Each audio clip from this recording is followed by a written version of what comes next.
എല്ലാവർക്കും നമസ്കാരം. നമ്മുടെ പുതിയൊരു വീഡിയോയിലേക്ക് സ്വാഗതം.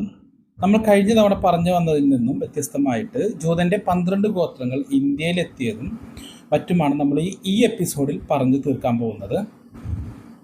ഇതിൽ കുറച്ച് തെറ്റുകളോ കാര്യങ്ങളോ വന്നിട്ടുണ്ടെങ്കിൽ നിങ്ങൾ റെഫറൻസ് ഞാനിവിടെ കൊടുക്കുന്നുണ്ട്. ഇത് പൂർണ്ണമായും റെഫറൻസ് മുഖാന്തരം ചെയ്യുന്ന വീഡിയോ ആണ്. നമുക്ക് നെറ്റിൽ നിന്നും അല്ലാതെയും കിട്ടുന്ന റെഫറൻസാണ് ഇതിന് ആധാരമായിട്ട് ഞാൻ കൊടുക്കുന്നത്.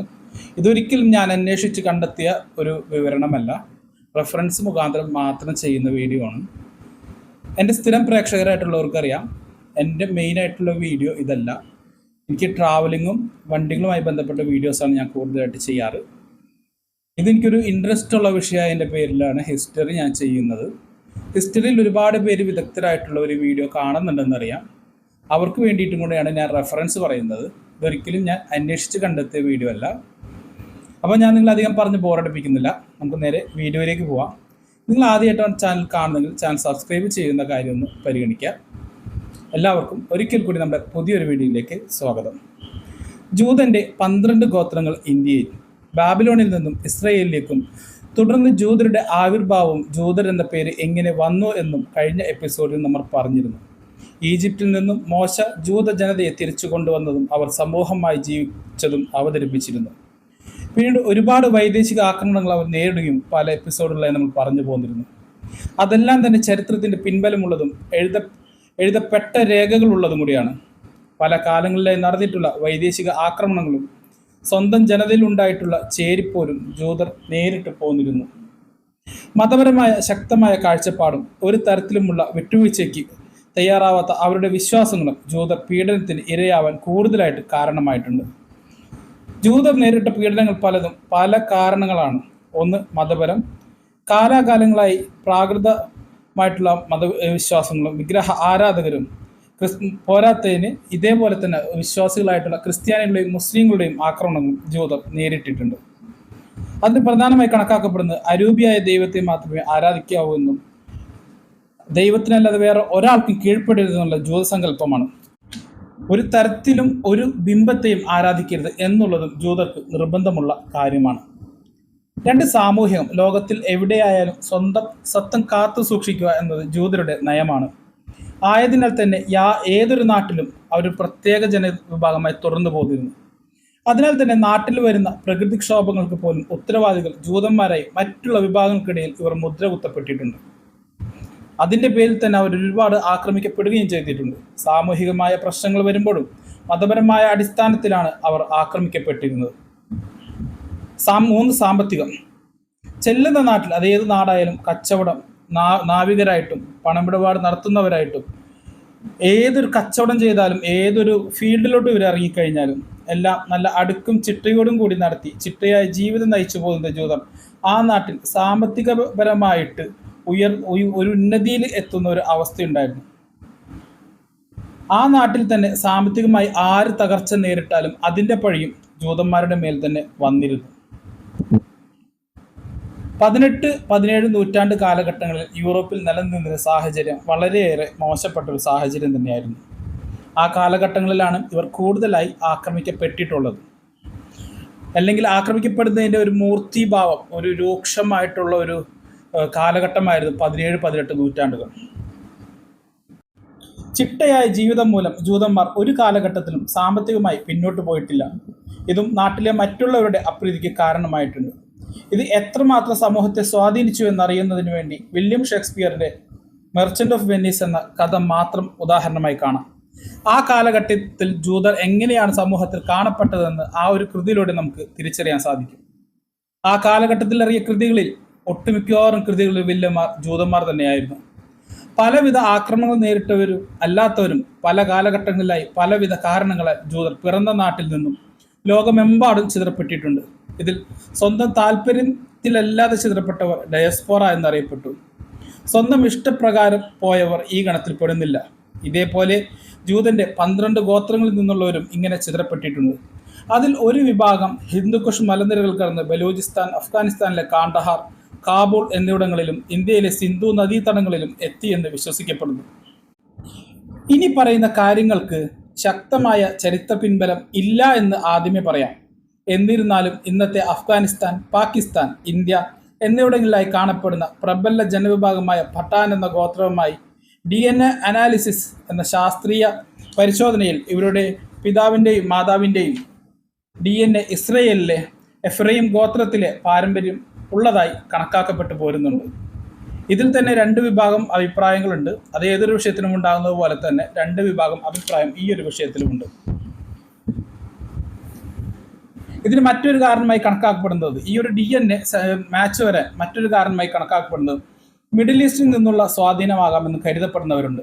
കല്ലിൽ ഉള്ള പണിയിൽ ഇവർ സമർത്ഥരാണ്. ധനികളിൽ നിന്ന് ശേഖരിക്കുന്ന വിലയേറിയ കല്ലുകൾ ഇവർ വ്യാപാരം ചെയ്തിരുന്നു. കൂടാതെ ആദ്യ കാലങ്ങളിൽ അഫ്ഗാനിസ്ഥാന്റെ പല ഭാഗങ്ങളിൽ നിന്നും നൂറ്റാണ്ടുകൾ പഴക്കമുള്ള ശവക്കല്ലറുകൾ കണ്ടെത്തിയിട്ടുണ്ട്.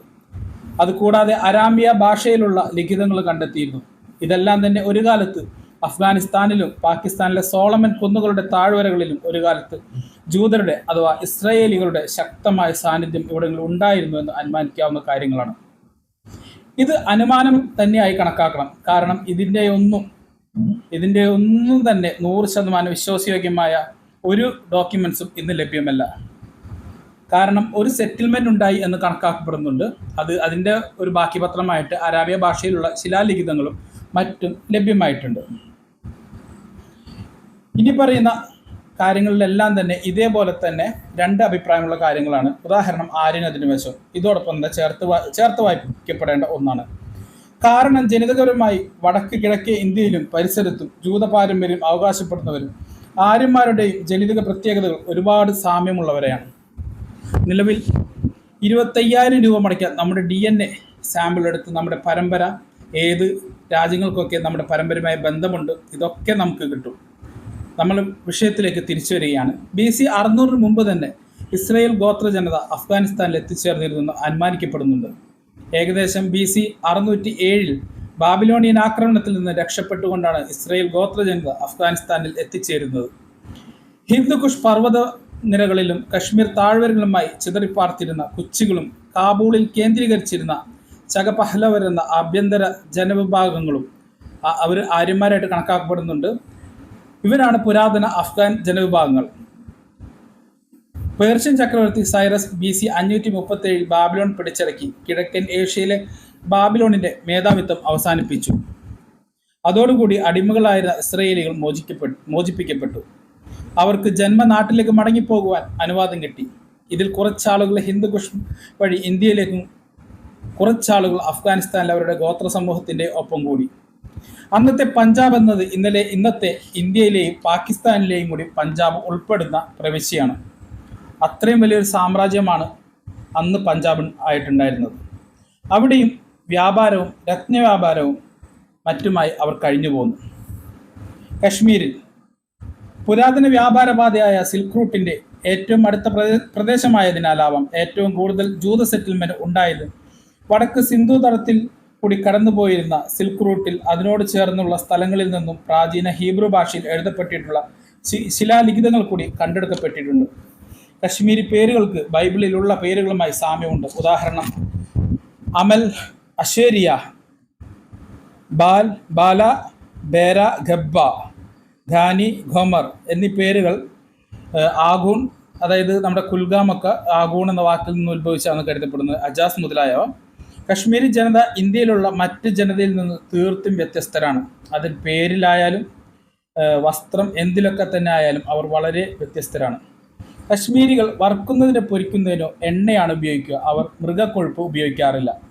അവർ ഉപയോഗിക്കുന്ന പങ്കായം, ഒരു വഞ്ചിതുഴയായി ഉപയോഗിക്കുന്ന പങ്കായം ഹൃദയാകൃതിയിലുള്ള പങ്കായമാണ് അവർ ഉപയോഗിക്കുക. അത് ഇസ്രായേലികളും ഇതേ രീതിയിലുള്ള പങ്കായമാണ് കൂടുതലായിട്ട് ഉപയോഗിച്ചു വന്നിരുന്നത്.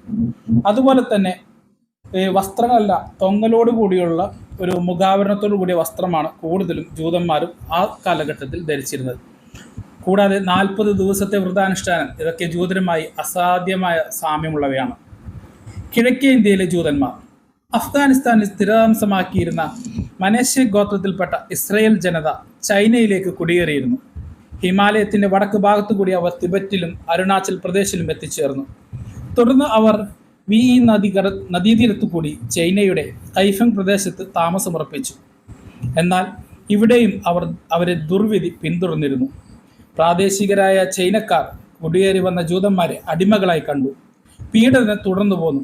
അവരിൽ നിന്ന് രക്ഷപ്പെട്ടോടിയ കുറച്ച് ആളുകൾ ഇന്ത്യയുടെ വടക്ക് ഭാഗത്ത് താമസമാക്കി.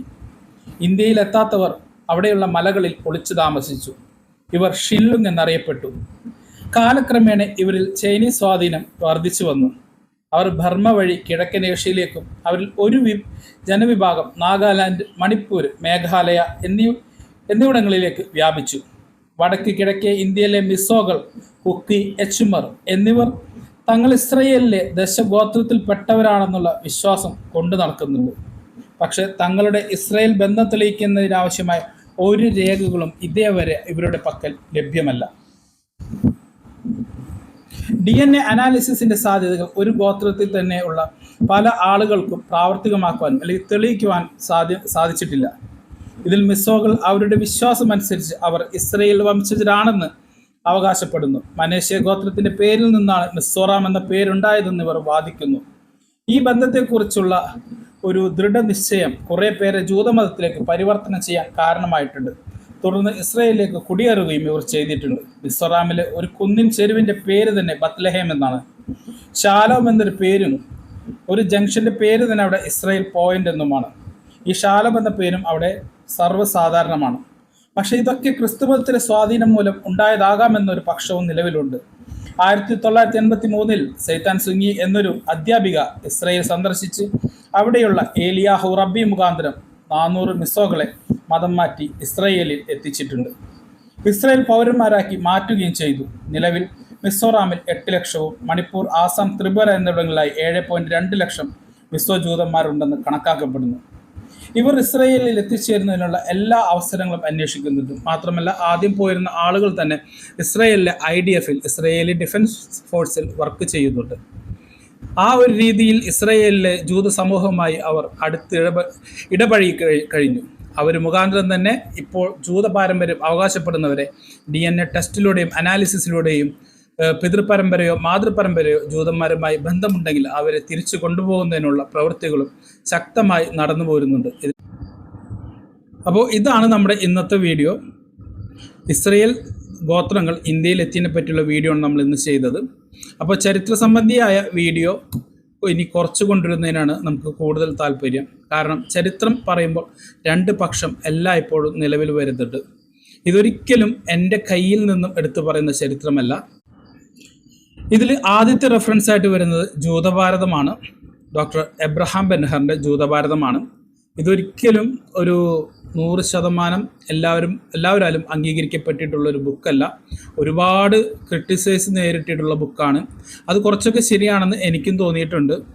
അപ്പോൾ ഒന്നാമത്തെ റെഫറൻസ് ആണ് ജൂതഭാരതം. രണ്ടാമത്തെ റെഫറൻസ് വരുന്നത് ജൂ tribes in Mizoram Jewish society. ഈ ജൂയിഷ് സൊസൈറ്റികളുമായി ബന്ധപ്പെട്ടിട്ടുള്ള ഒരുപാട് പേരുകൾ നമുക്ക് കാണാൻ സാധിക്കും. ഈ ജൂയിഷ് സൊസൈറ്റികൾ തന്നെ മിസോറാമിലും നാഗാലാൻഡിലും നിലവിലുണ്ട്. ഇവർ തന്നെ പല വിഭാഗം ആളുകളും വിശ്വസിക്കപ്പെടുന്നത് ജൂതന്മാരാണെന്നാണ്.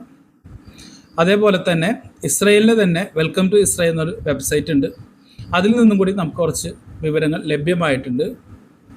ആൻഷ്യൻ ജ്യൂസ്, ഇസ്രയേലി ഗവൺമെൻറ്റിൻ്റെ നേതൃത്വത്തിലുള്ള ഇസ്രയേലിൽ കണ്ടുപിടിക്കാനുള്ള, അതായത് റബ്ബികളുടെ നേതൃത്വത്തിലുള്ള ഒരു വെബ്സൈറ്റാണ് ആൻഷ്യൻ ജ്യൂസിനെ കുറിച്ച് പറയുന്നത്. 4 റെഫറൻസാണ് നമ്മളിവിടെ പറഞ്ഞിട്ടുള്ളത്. അപ്പോൾ ഇത്ര നേരം വീഡിയോ കണ്ട എല്ലാവർക്കും നന്ദി. Thanks for watching.